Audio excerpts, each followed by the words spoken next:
Navoiy boshladik. Mana o'rtoqlar, bugun meni oyim meni qay darajada biladilar. Bu narsani sizlar bilan birgalikda sinab ko'ramiz. Agar men g'olib bo'lsam, yuzim qurib qoladi. Agar mag'lub bo'lsam, mana shu suvni ustimdan to'kib yuboradilar. Bo'ldi. Birinchi savol. Men oilada eng mehnatkash qizingman.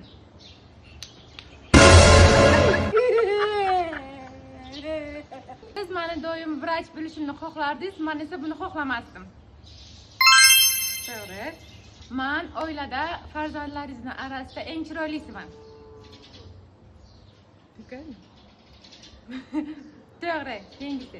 Men doim uyga barvaqt soat 7 da kelaman.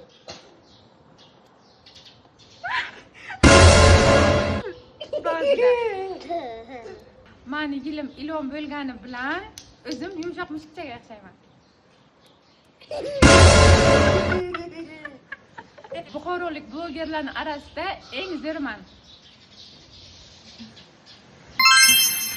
Meni qo'lim shirin, men zo'r ovqatlar pishirishni bilaman. Men sizga va singillarimga juda mehribonman.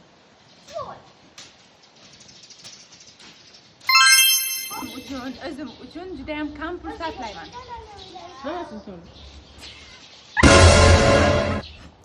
Xo'p, siz nima deb o'ylaysiz?